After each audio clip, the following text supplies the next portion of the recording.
Hi everyone, welcome to Brain Batch Academy and also welcome to Daily Current Affairs with Mind Maps. ఈ రోజు క్లాస్లో మనం జనవరి 2025కి సంబంధించినటువంటి current affairs through mind maps ద్వారా discuss చేద్దాం. Brain Butch academy మీకు ఈ విధంగా డైలీ కరెంట్ అఫైర్స్ సింపుల్గా గుర్తుపెట్టుకోవడం కోసంగా మైండ్ మ్యాప్స్ ద్వారా కరెంట్ అఫైర్స్ తీసుకురావడం జరిగింది. అలాగే మీరు ప్రతిరోజు కరెంట్ అఫైర్స్ చదువుకునే దానికి కూడా brainbatchacademy.com వెబ్సైట్లో మీకు కరెంట్ అఫైర్స్ అవైలబుల్ ఉన్నాయి. సో కాబట్టి ఎప్పటికప్పుడు కరెంట్ అఫైర్స్ మీకు brainbatchacademy.com వెబ్సైట్లో మేము అప్డేట్ చేస్తూ ఉంటాం, మా టీం అప్డేట్ చేస్తూ ఉంటుంది. So please visit brainbatchacademy.com website. And ఈరోజు కరెంట్ అఫైర్స్లో మొదటిగా ఇంపార్టెంట్ డేస్కి సంబంధించినటువంటి కరెంట్ అఫైర్స్ కనుక మనం చూసినట్లయితే జాతీయ ఓటర్ల దినోత్సవం, నేషనల్ ఓటర్స్ డే. సో ఇది జాతీయంగా అంటే మన భారతదేశంలో జరుపుకునేటువంటి అతి ముఖ్యమైనటువంటి రోజుల్లో ఒకటి. దేనికి సంబంధించిందండి? ఇది ఓటర్లకి సంబంధించినటువంటిది. సో ఓటర్లు అంటే ప్రధానంగా మనకి గుర్తొచ్చేది ఎలక్షన్స్. సో అంటే మన భారతదేశ ప్రభుత్వ వ్యవస్థ, మన భారతదేశం మనం పార్లమెంటరీ తరహా ప్రభుత్వ విధానాన్ని ఫాలో అవుతున్నాం. సో పార్లమెంటరీ తరహా ప్రభుత్వ విధానాన్ని ఫాలో అవుతున్నాం. సో ఈ పార్లమెంటరీ తరహా ప్రభుత్వ విధానంలో ఒక దేశ నాయకుడిని కానీ అలాగే ఆ ప్రభుత్వం ఏదైతే ఉందో ప్రభుత్వాన్ని ఎన్నుకోవడంలో కీలకమైనటువంటి పాత్ర పోషించేటువంటి వాళ్ళు ప్రజలు. సో ఓటర్స్, ఓటు హక్కు కలిగి ఉన్నటువంటి వారు. సో ఈ విధంగా మన భారతదేశంలో ప్రతి సంవత్సరం కూడా ఓటర్ల దినోత్సవాన్ని మనం జరుపుకుంటూ ఉన్నాం. సో ఓటర్ల దినోత్సవాన్ని ఎప్పుడు జరుపుకుంటున్నామండి? మనం ప్రతి సంవత్సరం జనవరి 25వ తేదీన భారతదేశంలో జాతీయ ఓటర్ల దినోత్సవంగా జరుపుకుంటున్నాం. అయితే వాట్ ఈస్ ద రీజన్? ఎందుకు జనవరి 25నే మనం జరుపుకుంటున్నాం? వేరే ఒక రోజు జరుపుకోవచ్చు కదా అంటే నో. ఎందుకంటే మనం జనవరి 25కి ఉన్నటువంటి ఇంపార్టెన్స్ తీసుకొని దాని ప్రకారం ఓటర్ల దినోత్సవాన్ని జరుపుకుంటున్నాం. ఏంటి జనవరి 25కి ఇంపార్టెన్స్ అంటే మన భారతదేశంలో ఈ ఎలక్షన్స్ని కండక్ట్ చేయడానికి మన భారత రాజ్యాంగం ద్వారా స్థాపించబడినటువంటిది ఎలక్షన్ కమిషన్, ఎన్నికల సంఘం. సో ఈ ఎన్నికల సంఘాన్ని 1950వ సంవత్సరంలో జనవరి 25వ తేదీన స్థాపించారండి. సో ఎన్నికల సంఘం అనేది మన భారతదేశంలో ఎలక్షన్స్ కండక్ట్ చేసేటువంటి ఒక బాడీ కాబట్టి దీన్ని స్థాపించినటువంటి రోజు జనవరి 25 కాబట్టి ఈ రోజున మనం ప్రతి సంవత్సరం కూడా జాతీయ ఓటర్ల దినోత్సవంగా జరుపుకుంటూ ఉన్నాం. 2011వ సంవత్సరంలో ఫస్ట్ టైం మనం జాతీయ ఓటర్ల దినోత్సవాన్ని జరుపుకున్నాం. సో అప్పటి నుంచి ప్రతి సంవత్సరం జాతీయ ఓటర్ల దినోత్సవాన్ని జనవరి 25వ తేదీన భారతదేశంలో జరుపుకుంటూ ఉన్నాం. 2025 జనవరి 25వ తేదీన మనం జరుపుకున్నటువంటిది 15వ జాతీయ ఓటర్ల దినోత్సవం. This is also very very important. 15th national voters day 2025 జనవరి 25న మనం జరుపుకున్నాం. అయితే దీనికి ప్రతి సంవత్సరం ఒక థీమ్ కూడా తీసుకోవడం జరుగుతుందండి. 2025వ సంవత్సరానికి గాను 15వ ఓటర్ల దినోత్సవం యొక్క థీమ్ ఏమిటంటే ఓటింగ్ లాంటిది ఇంకేదీ లేదు, నేను ఖచ్చితంగా ఓటు వేస్తాను. తెలుగులో చెప్పాలంటే ఇక్కడ మనం ఇంగ్లీష్లో కూడా తెలుసుకోవాలండి ఈ థీమ్ అనేటువంటిది. ఎందుకంటే సమ్టైమ్స్ డైరెక్ట్గా ఇంగ్లీష్లోనే మనకి తెలుగు కాంపిటేటివ్ ఎగ్జామ్స్లో కూడా అడుగుతూ ఉంటారు. Nothing like voting, I vote for sure. This is the theme for 2025 15th national voters day. 15th national voters day ఏంటి? దీనికి అర్థం ఏం చెప్తున్నారు ఇక్కడ? ఒక దేశం యొక్క నాయకత్వాన్ని రూపుదిద్దడంలో ఓటు యొక్క ప్రాముఖ్యత గురించి, ఓటు ఎంత ముఖ్యమైనటువంటి సాధనం అనేటువంటిది ఈ థీమ్ అయితే మనకి హైలైట్ చేస్తూ చూపిస్తుంది. అలాగే ఈ జాతీయ ఓటర్ల దినోత్సవం 15వ జాతీయ ఓటర్ల దినోత్సవానికి సంబంధించి కొన్ని ముఖ్యమైనటువంటి అంశాలు కనుక మనం తీసుకున్నట్లయితే 2025వ సంవత్సరానికి గాను జనవరి 25వ తేదీన 15వ జాతీయ ఓటర్ల దినోత్సవం సందర్భంగా మన భారత ఎన్నికల సంఘం కొన్ని ప్రచురణలు విడుదల చేయడం జరిగిందండి. కొన్ని బుక్స్ విడుదల చేసింది. వాటిలో ఒకటి India votes 2024 a saga of democracy అనేది ఒకటి. అలాగే belief in the ballot human stories shaping India's 2024 elections. So ఇవి రెండు కూడా election commission of India release చేసినటువంటి ప్రచురణలు అండి. This is also very very important. Election commission of India వీటిని రిలీజ్ చేయడం జరిగింది. రెండింటి పేర్లు కూడా ఖచ్చితంగా గుర్తుపెట్టుకోండి, వెరీ వెరీ ఇంపార్టెంట్. అలాగే మన భారత ఎన్నికల సంఘం గురించి కనుక మనం కొన్ని స్టాటిక్ అంశాలు తీసుకున్నట్లయితే ఇది మన భారతదేశంలో ఒక స్వతంత్ర ప్రతిపత్తి కలిగినటువంటి రాజ్యాంగబద్ధమైనటువంటి సంస్థ అంటే స్వతంత్రత ఉంటుంది, ఇండిపెండెంట్గా ఇది ఎలక్షన్స్ నిర్వహించడం జరుగుతుంది, పారదర్శకంగా మన భారతదేశంలో ఎన్నికలు నిర్వహించడం జరుగుతుంది. దీన్ని స్థాపించింది 1950 జనవరి 25వ తేదీన. అయితే ఇది ఏం చేస్తుంది, మన భారతదేశంలో ఎవరెవరికి ఇది ఎన్నికలు కండక్ట్ చేస్తుందంటే లోక్సభ సభ్యుల్ని ఎన్నుకోవడానికి ఇది ఎన్నికలు కండక్ట్ చేస్తుంది, రాజ్యసభ సభ్యులకి ఎన్నికలు కండక్ట్ చేస్తుంది, రాష్ట్ర అసెంబ్లీల్లో సభ్యుల్ని ఎన్నుకునేదానికి ఎలక్షన్ కమిషన్ ఆఫ్ ఇండియానే ఎన్నికలు కండక్ట్ చేస్తుంది, రాష్ట్రపతి ఎన్నికకి అలాగే ఉపరాష్ట్రపతి ఎన్నికలు కూడా నిర్వహించేది ఎన్నికల సంఘమే. This is very very important. వేటికి ఎన్నికలు నిర్వహిస్తుంది. మనం ఇక్కడ చూసినట్లయితే లోకల్ బాడీస్ ఎలక్షన్స్ లేవు, అంటే పంచాయతీ రాజ్ వ్యవస్థ కానీ తర్వాత మనకి మున్సిపాలిటీస్ కానీ వీటికి మాత్రం ఎలక్షన్స్ నిర్వహించేది మనకి కేంద్రంలో ఉన్నటువంటి ఎన్నికల సంఘం కాదు. ప్రతి ఒక్క రాష్ట్రానికి ఆ రాష్ట్రాల్లో మరలా స్టేట్ ఎలక్షన్ కమిషన్ ఉంటుంది. ఆ state election commission local elections అనేవి నిర్వహించడం జరుగుతుందండి. This is very very important, you should remember. అయితే భారత రాజ్యాంగంలో భారత ఎన్నికల సంఘానికి సంబంధించి ఏ భాగంలో చెప్పున్నారంటే 15వ భాగం. దీనికి సంబంధించిన ఆర్టికల్స్ ఏంటంటే ఆర్టికల్ 324 నుంచి ఆర్టికల్ 329 వరకు. ఈ ఆర్టికల్స్ కూడా గుర్తుపెట్టుకోవాలి. అండ్ మీకు ఒక్కసారి పాలిటీ టెక్స్ట్ బుక్ ఓపెన్ చేసి ఒక్కొక్క ఆర్టికల్ కూడా క్లియర్గా చదువుకోండి. That is also very very important, you should remember. అయితే భారత ఎన్నికల సంఘం యొక్క స్ట్రక్చర్ కనుక మనం చూస్తే ప్రస్తుతం మన భారత ఎన్నికల సంఘంలో ఒక చీఫ్ ఎలక్షన్ కమిషనర్ ఉన్నారండి, తర్వాత 2 ఇతర ఎలక్షన్ కమిషనర్స్ ఉంటారు. ఓకే, ఒక చీఫ్ ఎలక్షన్ కమిషనర్ ఉంటారు, అలాగే 2 ఇతర ఎలక్షన్ కమిషనర్స్ ఉంటారు. రీసెంట్గా కూడా మనం డిస్కస్ చేసాం. మన భారతదేశంలో నెక్స్ట్ చీఫ్ ఎలక్షన్ కమిషనర్ని ఎన్నుకునేదానికి సంబంధించి కూడా ఒక కమిటీ కూడా ఏర్పాటు చేస్తున్నారు. ఒక కమిటీ మనకి భారతదేశంలో ప్రధానంగా చెప్పాలి మన భారత ప్రధానమంత్రి అలాగే ఒక క్యాబినెట్ మినిస్టర్ అండ్ లోక్సభలో ఉన్నటువంటి అపోజిషన్ పార్టీ లీడర్ ఎవరైతే ఉన్నారో సో వీరితో ఒక కమిటీ కూడా ఏర్పాటు చేస్తున్నారు. So that is also very very important. Previous క్లాస్లో కూడా మనం డిస్కస్ చేస్తున్నాం. అండ్ ఇక్కడ చీఫ్ ఎలక్షన్ కమిషనర్ ప్రస్తుతం మన భారతదేశంలో చీఫ్ ఎలక్షన్ కమిషనర్గా ఉంది రాజీవ్ కుమార్. ఈయన 25వ చీఫ్ ఎలక్షన్ కమిషనర్, 25వ చీఫ్ ఎలక్షన్ కమిషనర్. అండ్ ఇతర ఎలక్షన్ కమిషనర్స్ ఉంటారు. అండ్ వీరి యొక్క కాల పరిమితి, వీళ్ళ యొక్క పదవీ కాల పరిమితికి వచ్చేసరికి 6 సంవత్సరాలు లేదా వీరికి 65 సంవత్సరాల వయసు వచ్చే వరకు కన్సిడర్ చేస్తారండి. ఏది ముందు వస్తే అది కన్సిడర్ చేస్తారు. 6 సంవత్సరాల ముందు కంప్లీట్ అయితే వాళ్ళు రిటైర్డ్ అవ్వడం జరుగుతుంది, లేదంటే 65 సంవత్సరాల వయసు ముందుగా వరకు వచ్చేస్తే వాళ్ళు దాని ప్రకారంగా వాళ్ళ యొక్క పదవీ కాల పరిమితి అనేది ముగుస్తుంది. అండ్ చీఫ్ ఎలక్షన్ కమిషనర్ని తొలగించాలంటే 2/3 మెజారిటీతో తీర్మానం చేయాలి. అసమర్థత లేదా తప్పులు చేశారనేటువంటి ఆధారంగా వారిని తన యొక్క పదవి నుంచి తొలగించడానికి అవకాశం ఉంటుందండి. సో ఇది చీఫ్ ఎలక్షన్ కమిషనర్. అలాగే భారత ఎన్నికలకి సంఘానికి సంబంధించినటువంటి కొన్ని స్టాటిక్ అంశాలు. This is very very important. Mostly మనకి కరెంట్ అఫైర్స్ రిలేటెడ్ క్వశ్చన్ అడిగితే దీన్ని దాటిపోదండి. అండ్ మీకు స్టాటిక్ జీకే కూడా ఇక్కడ నేను ఇచ్చున్నా కాబట్టి కాబట్టి మీకు లైక్ సబ్జెక్ట్ రిలేటెడ్ ఎన్నికల సంఘానికి సంబంధించి అడిగినా కూడా so mostly you can answer some questions. But మీరు మళ్ళా సబ్జెక్ట్ వైజ్కి వచ్చేసరికి థియరిటికల్గా ఈచ్ అండ్ ఎవ్రీథింగ్ మీరు తెలుసుకోవాలంటే తప్పనిసరిగా మీరు ఒకసారి మీ textbook polity textbook open చేసి క్లియర్గా చదవండి ఈ కాన్సెప్ట్ అనేది. ఎందుకంటే మనకి ఈ జాతీయ ఓటర్ల దినోత్సవం అనేది మనకి ఎన్నికల సంఘానికి సంబంధించింది కాబట్టి సో ఎన్నికల సంఘం గురించి కూడా మనం తెలుసుకోవాలి. మన భారతదేశంలో ఎన్నికలకి సంబంధించి ఏం చెప్పున్నారు అనేటువంటిది కూడా మీరు పూర్తిగా తెలుసుకోవాలి subject wise. That is also very very important. Each and every current అఫైర్ని మీ సబ్జెక్ట్కి లింక్ చేసి చదువుకుంటేనే మీరు కాంపిటేటివ్ ఎగ్జామ్స్లో సక్సెస్ అయ్యేదానికి అవకాశం ఉంటుంది. అండ్ మీరు ఇదే దీనికి సంబంధించి ఇంగ్లీష్ మైండ్ మ్యాప్ కూడా నేను ఇక్కడ క్లియర్గా ఇచ్చున్నా. You can take the screenshot or you can download these notes from the brainbudgeacademy.com website. Okay, next అంతర్జాతీయ అంశాలకి సంబంధించినటువంటి కరెంట్ అఫైర్స్ కనుక మనం చూసినట్లయితే ఇది మీకు ఈరోజు న్యూస్ పేపర్లో వచ్చినటువంటి article. Jitendra Pal Singh named India's ambassador to Israel. Israel దేశానికి మన భారతదేశం యొక్క తదుపరి రాయబారిగా జితేంద్ర పాల్ సింగ్ని మన భారత ప్రభుత్వం నియమించడం జరిగిందండి. జితేంద్ర పాల్ సింగ్ ఇజ్రాయెల్కి భారతదేశం యొక్క రాయబారిగా నియమితులవడం జరిగింది. సో దీనికి సంబంధించి మనకి ప్రధానంగా కాంపిటేటివ్ ఎగ్జామ్స్లో అడిగేది ఏంటంటే సింపుల్గా చెప్పాలంటే ఇజ్రాయెల్కి భారతదేశం యొక్క రాయబారిగా ఇటీవల నియమితులైనటువంటి వ్యక్తి ఎవరుంటారు ఆ పేరు మీరు గుర్తుపెట్టుకోవాలి ఖచ్చితంగా. సో పేరు వచ్చేసరికి జితేంద్ర పాల్ సింగ్. జితేంద్ర పాల్ సింగ్. సో మోస్ట్లీ దీనికి మించి అడగరండి. సో బట్ అసలు ఏంటి మీరు థియరిటికల్ ఎగ్జామ్స్ ఇలాంటివి రాసేదానికి కూడా యూజ్ అయ్యే విధంగా నేను ఇక్కడ మైండ్ మ్యాప్ అయితే ఇవ్వడం జరిగింది. ఏం చేస్తారు లైక్ మన భారతదేశం నుంచి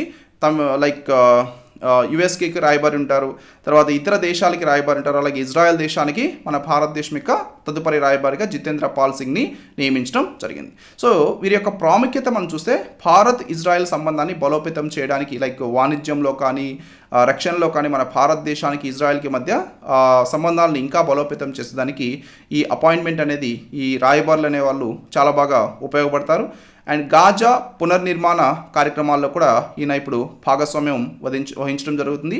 అండ్ I2U2 మరియు భారత మధ్యప్రాచ్యం యూరోప్ ఆర్థిక కారిడార్ని పునరుజ్జీవింపచేయడంలో కూడా ఈయనైతే నెక్స్ట్ కీలక పాత్ర పోషించనున్నారు.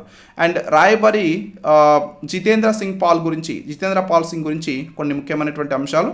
సో ఈయనకి చాలా దౌత్య అనుభవం ఉందండి. ఇరాన్, పాకిస్తాన్, ఆఫ్ఘనిస్తాన్ దేశాల్లో భారతదేశం యొక్క రాయబారిగా ఆయన పనిచేస్తున్నారు.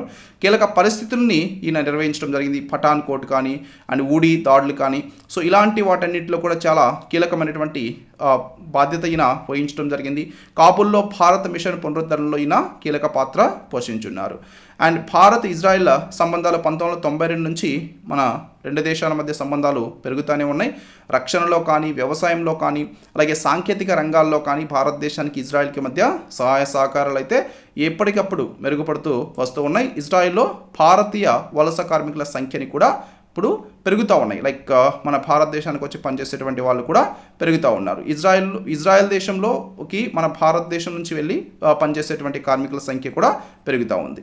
ఓకే, సో అలాగే ఇజ్రాయెల్ దేశానికి సంబంధించి కొన్ని స్టాటిక్ అంశాలు మనం తీసుకున్నట్లయితే, ఇజ్రాయెల్ దేశం యొక్క రాజధాని జెరూసలేం, ఇజ్రాయెల్ దేశం యొక్క ప్రస్తుత president Isaac Herzog.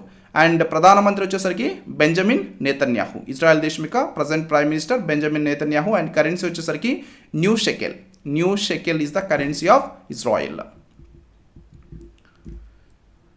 Next Michael Martin Irish ప్రధానమంత్రిగా పునర్నియమితులు అవ్వడం జరిగిందండి. సో ఈయన రెండవసారి ఐర్లాండ్ దేశానికి ప్రైమ్ మినిస్టర్గా ఇటీవల నియమితులయ్యారు. ఏంటంటే ఇతని యొక్క పేరు Michael Martin. You should remember Michael Martin. ఎందుకు ప్రస్తుతం వార్తల్లో ఉన్నారండి? ఈయన ఇటీవల రెండవసారి ఐర్లాండ్ దేశం యొక్క ప్రధానమంత్రిగా ఎన్నికవడం జరిగింది. 2025 జనవరి 23న ఆయన రెండవసారి ప్రధానమంత్రిగా ఎన్నికయ్యారు. ఇంతకుముందు ఫస్ట్ టైం 2020 నుంచి 2022 వరకు ఈయన పనిచేస్తున్నారు. సో థాయ్ షీచ్ అంటారు. యాక్చువల్గా ఐరిష్ భాషలో ప్రైమ్ మినిస్టర్ని థాయ్ షీచ్ అంటారండి. థాయ్ షీచ్. ఓకే, ప్రధానమంత్రి, ఐర్లాండ్ దేశం యొక్క ప్రధానమంత్రిగా నియమితులైనటువంటి వ్యక్తి ఇటీవల రెండవసారి పునర్నియమితులైనటువంటి వ్యక్తి పేరు ఏమిటంటే మైఖేల్ మార్టిన్. ఇక్కడ గుర్తుపెట్టుకోవాలి, ఐర్లాండ్ దేశం యొక్క ప్రజెంట్ ప్రైమ్ మినిస్టర్ ఎవరైనా అడిగేదానికి అవకాశం ఉంటుంది. లేకుంటే మైఖేల్ మార్టిన్ ఇటీవల ఐర్లాండ్ దేశానికి ఎన్నోసారి ప్రైమ్ మినిస్టర్గా ఎన్నికయ్యారని అడిగేదానికి కూడా అవకాశం ఉంటుంది. సో రెండవసారి. అండ్ ఇతను ఐర్లాండ్ దేశంలో కొన్ని ఆర్థిక కార్యక్రమాలు ఇప్పుడు చేయవలసినటువంటి పరిస్థితి ఉంది. సో అమెరికా మల్టీనేషనల్స్ నుంచి వచ్చేటువంటి పన్ను ఆదాయ నిధుల్ని ఉపయోగించడానికి ప్రణాళికలు తయారు చేయవలసినటువంటి బాధ్యత అయితే ఇప్పుడు మైఖేల్ మార్టిన్ మీద ఉంది. ఎందుకంటే ఐర్లాండ్ దేశం యొక్క ఆర్థిక వ్యవస్థ అంటే ముఖ్యంగా అమెరికా దేశం మీద డిపెండ్ అయ్యి ఉండేటువంటి ఆర్థిక వ్యవస్థ. సో పబ్లిక్ సెక్టర్ ప్రాజెక్టుల్లో పెట్టుబడి పెట్టడం కానీ, మౌలిక వస్తువులు అభివృద్ధి చేయడంలో, పన్ను తగ్గింపుల్లో, సార్వభౌమ సంపద నిధి సృష్టించడంలో, ఆర్థిక స్థిరత్వాన్ని బలోపేతం చేయడం, ఇలాంటి కీలక బాధ్యతలు ఇప్పుడు మైఖేల్ మార్టిన్ మీద ఉన్నాయని మనం చెప్పొచ్చు. ఈయన సెకండ్ టైం అయితే ఇప్పుడు ఐర్లాండ్ దేశానికి ప్రైమ్ మినిస్టర్గా ఎన్నికయ్యారు. సో రిమెంబర్, ఐర్లాండ్ దేశం యొక్క prime minister Michael Martin. Thailand ఇటీవల సమలింగ వివాహాల్ని చట్టబద్ధం చేయడం జరిగిందండి. అంటే సేమ్ జెండర్ మ్యారేజెస్, అంటే పురుషులు వివాహం చేసుకోవడం, మహిళలు వివాహం చేసుకోవడం, సో ఇలాంటి సేమ్ జెండర్ మ్యారేజెస్ ఏవైతే ఉన్నాయో వాటిని రీసెంట్గా థాయిలాండ్ దేశం చట్టబద్ధం చేసింది. This is very very important. Definitely you can expect a question from this current affair, because ప్రీవియస్గా కూడా ఇలాంటి కరెంట్ అఫైర్స్, ఇలాంటి కాన్సెప్ట్స్ మీద మనకి క్వశ్చన్స్ అడుగున్నారు. ఇక్కడ ఇంపార్టెన్స్ ఏంటి, సమలింగ వివాహాలు చట్టబద్ధం చాలా దేశాలు చేస్తున్నాయి కదా అని కూడా మీరు అడగొచ్చు. ఇక్కడ ఇంపార్టెన్స్ ఏంటంటే ముఖ్యంగా సమలింగ వివాహం ఏదైతే ఉందో వివాహాల్ని చట్టబద్ధం చేసినటువంటి మొట్టమొదటి ఆగ్నేయ ఆసియా దేశం థాయిలాండ్. మొట్టమొదటి ఆగ్నేయ ఆసియా దేశం అంటే నార్త్ ఈస్ట్ కంట్రీ అండి. First north east country. Should remember. Thailand సమలింగ వివాహాన్ని ఇటీవల చట్టబద్ధం చేసింది. జనవరి 25, 2023 దీనికి సంబంధించినటువంటి చట్టాన్ని థాయిలాండ్ వాళ్ళు పార్లమెంట్లో ఆమోదించడం జరిగింది. సమలింగ వివాహాల్ని చట్టబద్ధం చేసినటువంటి మొదటి ఆగ్నేయ ఆసియా దేశంగా అయితే ఇది ఇప్పుడు నిలిచింది. This is very very important. And సమాన హక్కులు కల్పించారండి వీళ్ళు. దత్తతకి సంబంధించి ఆస్తి హక్కుల్లో కానీ అండ్ వైద్య నిర్ణయాల్లో కానీ వీళ్ళు సమలింగ వివాహాలు చేసుకున్నటువంటి వారికి కూడా లైక్ మేల్ ఫిమేల్ మ్యారేజెస్ చేసుకున్నటువంటి వారికి ఎంతైతే హక్కులు ఉంటాయో అంతే హక్కులు వీరికి కూడా వీరు కల్పించడం జరిగింది. అండ్ దీనికైతే ప్రభుత్వ మద్దతు చాలా బాగా అందింది. ప్రస్తుతం థాయిలాండ్ దేశం యొక్క ప్రధానమంత్రి షేటోంగ్ డార్న్ ఈయన షినావాత్రా షేటోంగ్ డార్న్ షినావాత్రా ఈ చట్టాన్ని ప్రశంసించడం జరిగింది. అండ్ ప్రపంచవ్యాప్తంగా మనం చూస్తే ప్రపంచవ్యాప్తంగా ఇప్పటి వరకు 35 కంటే ఎక్కువ దేశాలు సమలింగ వివాహాలని చట్టబద్ధం చేస్తున్నాయి.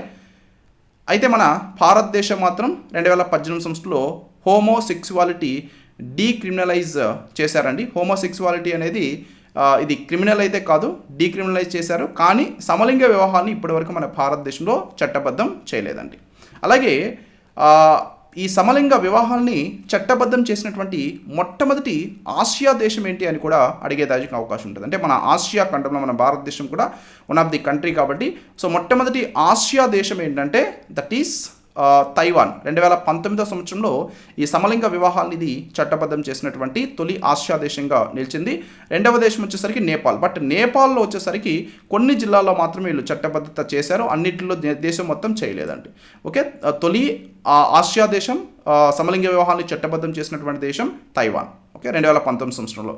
అలాగే సమలింగ వివాహాల్ని చట్టబద్ధం చేసినటువంటి తొలి ఆగ్నేయాసియా దేశం ఏంటంటే that is Thailand. You should remember. Next జాతీయ అంశాలకి సంబంధించినటువంటి current affairs. We don't have any current affairs related to national. Next science and technology related current affairs కనుక మనం చూసినట్లయితే ఇది మీకు ఈరోజు న్యూస్ పేపర్లో వచ్చినటువంటి article. ISRO gearing up for it's 100th launch from Satish Dhawan space centre. ఇక్కడ మీరు ఈ ఆర్టికల్ చూసినట్లయితే సతీష్ ధావన్ స్పేస్ సెంటర్ అనేది మన భారత అంతరిక్ష పరిశోధన సంస్థ ఇస్రోకి ఉన్నటువంటి మెయిన్ లాంచింగ్ స్టేషన్గా దీన్ని చెప్పొచ్చు. అంటే ఇక్కడ నుంచే మనకి ఈ రాకెట్స్ అనేవి లాంచ్ చేయడం జరుగుతుంది, శాటిలైట్స్ అనేవి పంపించడం జరుగుతుంది.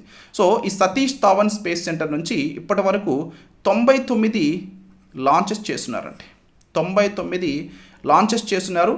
నెక్స్ట్ 100th లాంచ్, 100వ లాంచ్ నెక్స్ట్ సూన్ చేయబోతున్నారు. దానికి సంబంధించినటువంటిది ఇది ఐ థింక్ జనవరి 29 ఆ టైంలో చేయబోతున్నారు. 100వ ప్రయోగానికి సిద్ధమవుతున్న ఇస్రో భారత అంతరిక్ష యాత్రలో ఇది ఒక మైల్ రాయిగా చెప్పొచ్చు. 100వ ఇస్రో ప్రయోగం.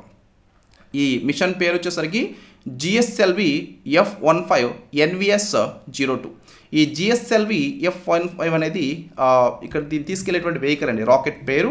అండ్ NVS-02 అనేటువంటిది ఈ ఉపగ్రహం పేరు. NVS-02 ఉపగ్రహం పేరు.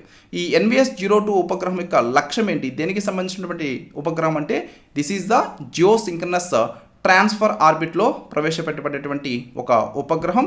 ఇది 2వ తరానికి చెందినటువంటి నావిక్ ఉపగ్రహం అండి.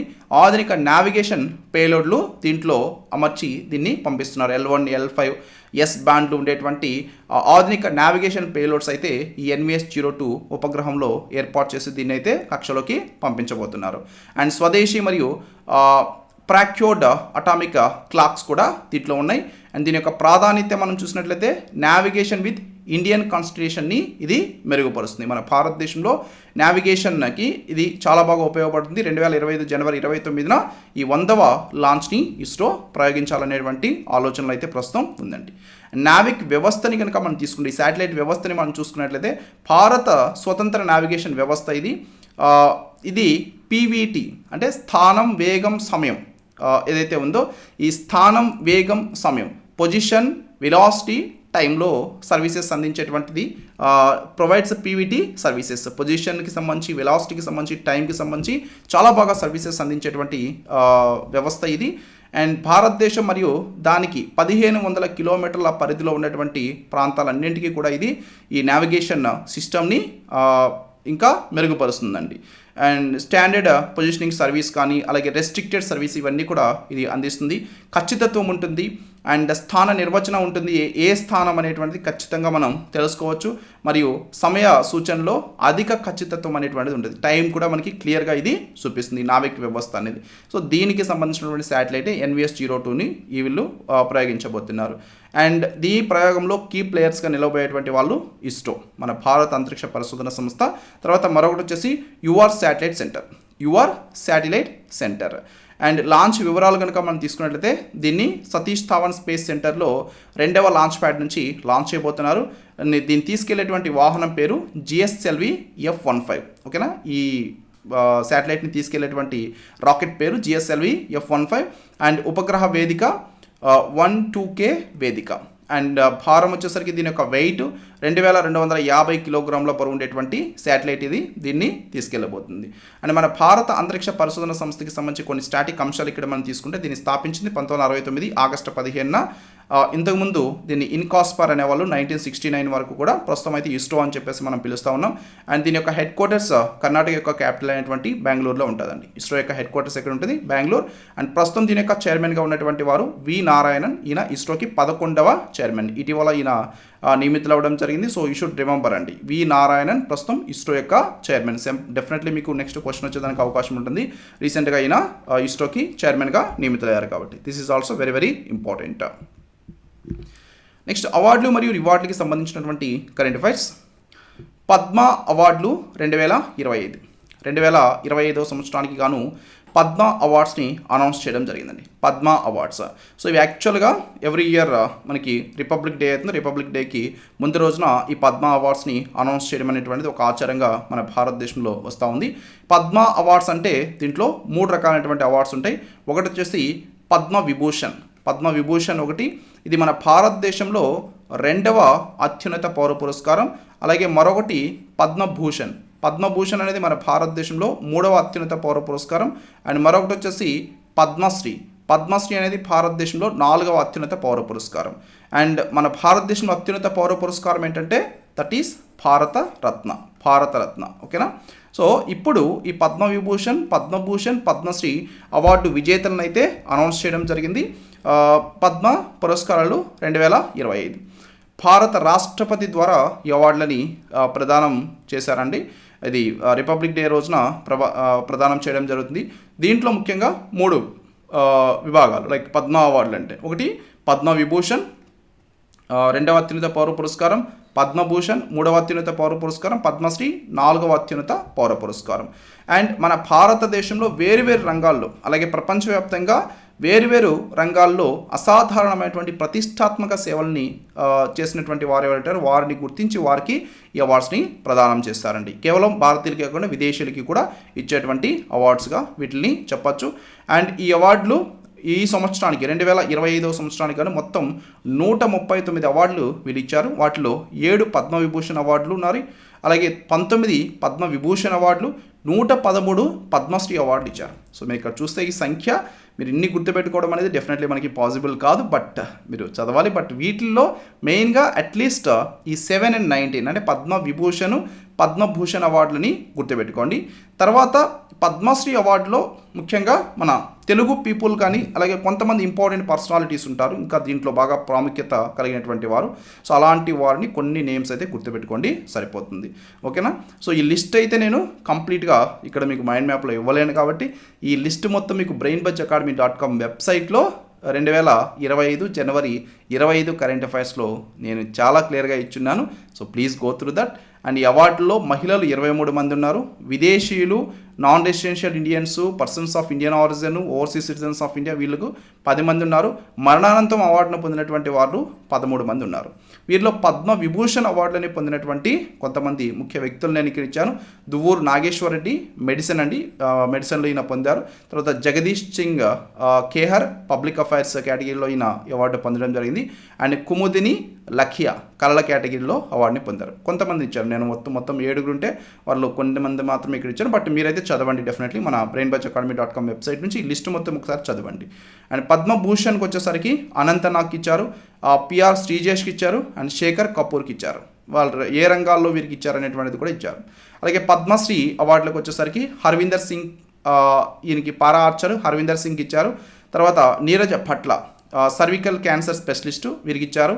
అండ్ లిబియా లోబో సర్దెపాయ్ స్వాతంత్ర సమరయోధురాలు, సో వీరికి కూడా అవార్డు ఇవ్వడం జరిగింది పద్మశ్రీ. సో ఇలాగా ఈ పద్మశ్రీ అవార్డ్స్ని మొత్తం 113 మందికి ఇచ్చారు. పద్మభూషణ్ అవార్డ్స్ని 19 మందికి ఇచ్చారు. అలాగే పద్మ విభూషణ్ వచ్చేసరికి 7గురికి ఇచ్చారు. ఓకేనా? So please go through that list అంతా ఒకసారి చదవండి. అండ్ గత సంవత్సరం మనం తీసుకుంటే 2024 సంవత్సరంలో మొత్తం 132 మందికి అవార్డ్స్ ఇచ్చారండి. 5 పద్మ విభూషణ్ అవార్డ్స్ ఉన్నాయి, దీంట్లో 17 పద్మభూషణ్ ఉన్నాయి, 110 పద్మశ్రీ అవార్డ్స్ ఉన్నాయి. ఓకేనా? తర్వాత వీరిలో గమనార్హ వ్యక్తులు వెంకయ్య నాయుడు కానీ, కొణిదెల చిరంజీవి, మిథున్ చక్రవర్తి, ఉషా ఉత్పబ్, సో వీరు ఉన్నారు. సో వీరు ప్రముఖ వ్యక్తులుగా మనం చెప్పొచ్చు, గమనించదగినటువంటి వ్యక్తులు. అండ్ ఈ సంవత్సరం మన ఆంధ్రప్రదేశ్ రాష్ట్రం నుంచి సినీ యాక్టర్ బాలకృష్ణకి కూడా ఈ అవార్డు అయితే రావడం జరిగింది, పద్మశ్రీ అవార్డు వచ్చింది. కాబట్టి ఈ లిస్ట్ అంతా కూడా మీకు brainbuzzacademy.com వెబ్సైట్లో ఉంది. So please go through that. Next reports and ఇండిసెస్కి సంబంధించినటువంటి కరెంట్ అఫైర్స్. ఇది ఈరోజు మీకు న్యూస్ పేపర్లో వచ్చినటువంటి article, very important article. Odisha tops NITI fiscal health index, Chhattisgarh next best. This is very important because NITI Aayog మన భారతదేశం యొక్క థింక్ ట్యాంక్గా చెప్పబడేటువంటి నీతి ఆయోగ్ విడుదల చేసినటువంటి రిపోర్ట్ ఇది. ఈ రిపోర్ట్ పేరేంటి? Fiscal health index. Fiscal health index ఆర్థిక ఆరోగ్య సూచి. ఆర్థిక ఆరోగ్య సూచి ఎవరు రిలీజ్ చేస్తారండి? నీతి ఆయోగ్ దీన్ని విడుదల చేయడం జరిగింది.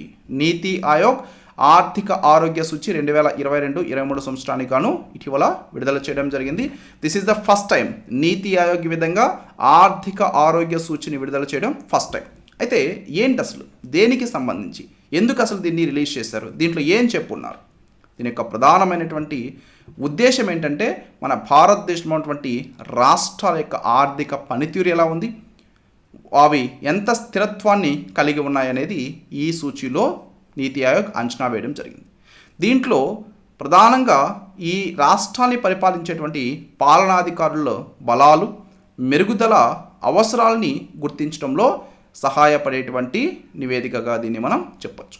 దీంట్లో మీరు తీసుకుంది ఎంతవరకు ఆ రాష్ట్రాలు ఆదాయాన్ని సృష్టిస్తున్నాయి, ఆ రాష్ట్రాలు ఎంతవరకు వ్యయ నాణ్యత కలిగి ఉన్నాయి, అలాగే అప్పుల స్థిరత్వం ఎంతవరకు ఉంది, అప్పులు ఇంకా పెంచుతూ ఉన్నారా లేకుంటే అప్పుల్ని స్థిరంగా మెయింటైన్ చేస్తూ ఉన్నారా, ఇలాగా. అలాగే ఆర్థిక నిర్వహణ ఏ విధంగా రాష్ట్రాల్లో ఉంది, ఇలాంటివన్నీ తీసుకొని వీళ్ళు దీని ప్రకారంగా మన భారతదేశంలో రాష్ట్రాలకి వీళ్ళు ర్యాంకులు ఇవ్వడం జరిగిందండి. ఇప్పుడు ప్రస్తుతం ఇది ఎందుకు వార్తలో ఉంది, రీసెంట్గా రిలీజ్ చేశారు దీన్ని. దీంట్లో మనం చూస్తే ఒడిస్సా 67.8 స్కోరుతో నీతి ఆయోగ్ విడుదల చేసినటువంటి మొదటి ఆర్థిక ఆరోగ్య సూచీలో అగ్రస్థానంలో నిలిచిందండి. ఒడిస్సా రాష్ట్రం అగ్రస్థానంలో నిలిచింది. This is the top rank స్టేట్గా ఒడిస్సా రాష్ట్రం నిలిచింది. అయితే ఈ ఆర్థిక సూచి ఏదైతే ఉందో, ఆర్థిక ఆరోగ్య సూచి 2022-23 ఏదైతే ఉందో, దీంట్లో మొత్తం ఈ రాష్ట్రాలన్నింటినీ కూడా వీళ్ళు 4 కేటగిరీస్గా డివైడ్ చేశారు.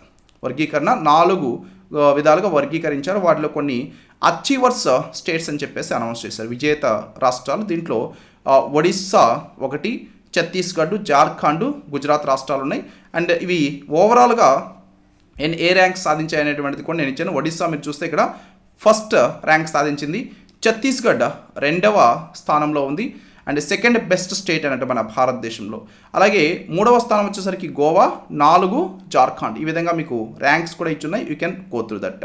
అండ్ ఈ 4 రాష్ట్రాలు మాత్రం అచీవర్స్, విజేతల రాష్ట్రాల్లో నిలిపారు. తర్వాత ఫ్రంట్ రన్నర్స్ ముందున్న రాష్ట్రాలుగా మహారాష్ట్ర 6th ప్లేస్లో ఉంది, కర్ణాటక 10వ స్థానంలో ఉంది, గోవా 3వ స్థానంలో ఉంది. ఈ 3 కూడా ఫ్రంట్ రన్నర్స్ స్టేట్గా అనౌన్స్ చేశారు. అండ్ పర్ఫార్మర్స్ స్టేట్ అంటే పనితీరు మంచిగా ఉన్నటువంటి రాష్ట్రాలుగా తమిళనాడు రాష్ట్రాన్ని దీంట్లో ఉంచారు, రాజస్థాన్ ఉంచారు, అలాగే బీహార్ని ఉంచారు. ఓకేనా? వీటి యొక్క ర్యాంక్స్ కూడా నేను ఇక్కడ ఇచ్చిన, you can go through that. And aspirational states ఆకాంక్ష రాష్ట్రాలుగా కేరళని, ఆంధ్రప్రదేశ్ని, పంజాబ్ని పెట్టడం జరిగిందండి. సో అండ్ ఆంధ్రప్రదేశ్ చూస్తే మీరు ఆంధ్రప్రదేశ్ 17వ స్థానంలో నిలిచింది. సో చాలా పర్ఫార్మెన్స్ అనేది చాలా వరస్ట్గా ఉన్నట్టుగా దీంట్లో అయితే ప్రధానంగా చెప్పారు. Okay, so that is very important index, you can go through that. Next sports related current affairs మనం చూసినట్లయితే Indian triumphs in the Johor international open. So ఈయన మన భారతదేశం యొక్క chess grand master P Iniyan. ఈయన రీసెంట్గా 9th Johor international open chess టైటిల్ని సొంతం చేసుకోవడం జరిగింది. మలేషియాలో జరిగిందండి ఇది. ఇనియాన్ జోహోర్ ఇంటర్నేషనల్ ఓపెన్లో విజయం సాధించింది ఎవరు?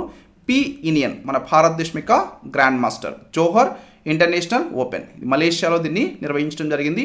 విజేతగా నిలిచింది భారతదేశం యొక్క ప్రముఖ గ్రాండ్ మాస్టర్ పి ఇనియన్.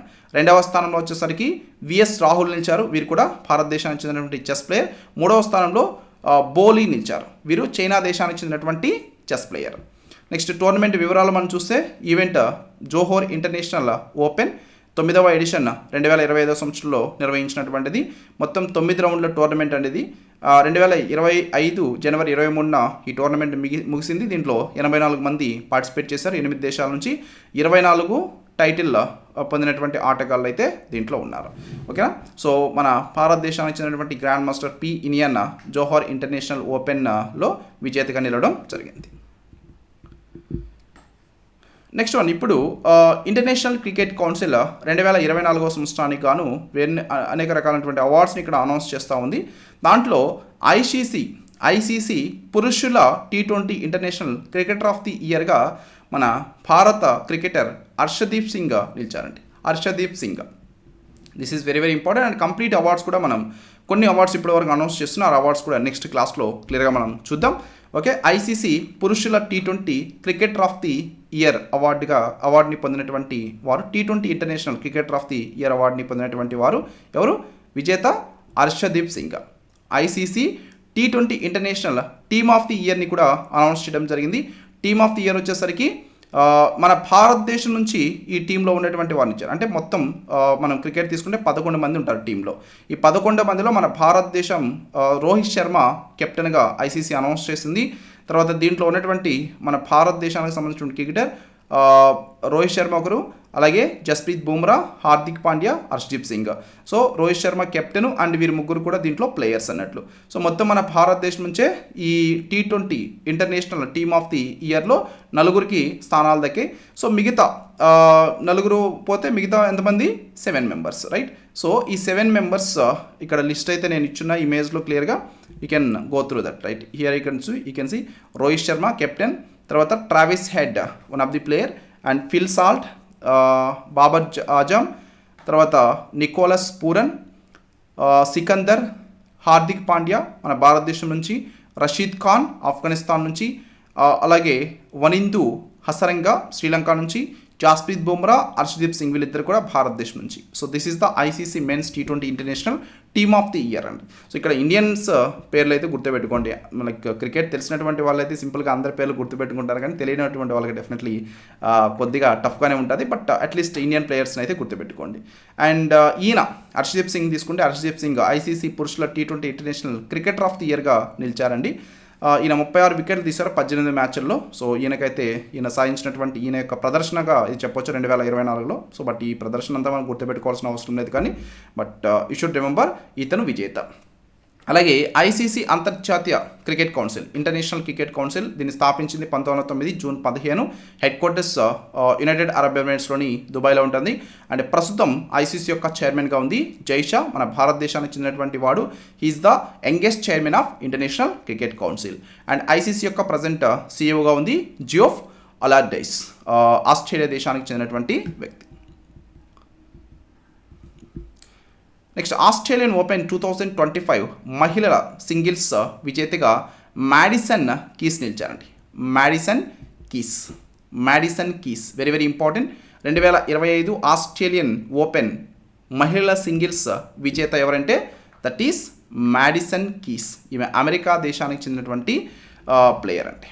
ఓకేనా. So she is the winner.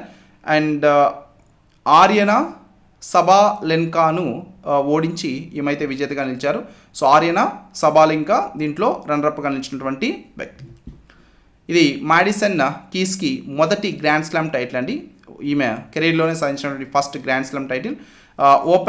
Australian ఓపెన్లో తన మొదటి టైటిల్ గెలిచినటువంటి 2వ అతిపెద్ద వయసు కలిగినటువంటి మహిళగా కూడా ఈమె నిలవడం జరిగిందండి. Australian open. ఈ ఆస్ట్రేలియన్ ఓపెన్ అనేది టెన్నిస్ టోర్నమెంట్, గ్రాండ్ స్లామ్ టోర్నమెంట్లో ఒకటి. ప్రతి సంవత్సరం జనవరిలో దీన్ని నిర్వహిస్తారు. దీన్ని ఆస్ట్రేలియా దేశంలోని మెల్బోర్న్ పార్క్లో నిర్వహించడం జరుగుతుందండి. అండ్ మ్యాడిసన్ కీస్ దీంట్లో మహిళా సింగిల్స్ విజేతగా నిలిచారు. ఈమె యొక్క కెరీర్కి సంబంధించినటువంటి కొన్ని ముఖ్యమైనటువంటి అంశాలు మనం చూస్తే 2019లో సిన్సినాటి ఓపెన్ ఛాంపియన్గా ఈమె నిలిచారు. 2017 యుఎస్ ఓపెన్ ఫైనలిస్ట్గా ఈమె నిలవడం జరిగింది. అండ్ ఇప్పుడు 2025లో అడిలైడ్ ఇంటర్నేషనల్ విజేతగా కూడా ఈమె నిలిచారు. అండ్ ప్రొఫెషనల్గా ఈమె 2009 నుంచి మారారండి. ఈ టెన్నిస్లోకి వచ్చేసరికి మొదటి WTA టైటిల్ 2014లో ఈస్ట్ బోర్న్ ఇంటర్నేషనల్ టైటిల్ అయితే ఈమె గెలుచుకోవడం జరిగింది. సో ఆస్ట్రేలియన్ ఓపెన్ 2025 మహిళా సింగిల్స్ విజేత, that is Madison keys, America దేశానికి చెందినటువంటి ప్రముఖ టెన్నిస్ క్రీడాకారిణి ఈమె. This is very very important, you should remember, that is the most important thing. ఇది మనకి ఎక్కువగా అడిగేది. ఓకేనా, విజేత అలాగే రన్నరప్, ఇది ఎక్కువగా గుర్తుపెట్టుకోండి. వీటిలోనే మోస్ట్లీ మనకి కాంపిటేటివ్ ఎగ్జామ్స్లో అయితే క్వశ్చన్స్ ఉంటాయి.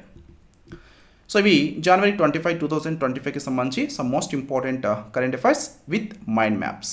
I hope you like this video. ఈ వీడియో మీకు నచ్చితే తప్పనిసరిగా వీడియోని లైక్ చేయండి and also share this video with your friends. And me opinion ఖచ్చితంగా వీడియో కింద కామెంట్ సెక్షన్లో తెలియజేయండి. Thank you.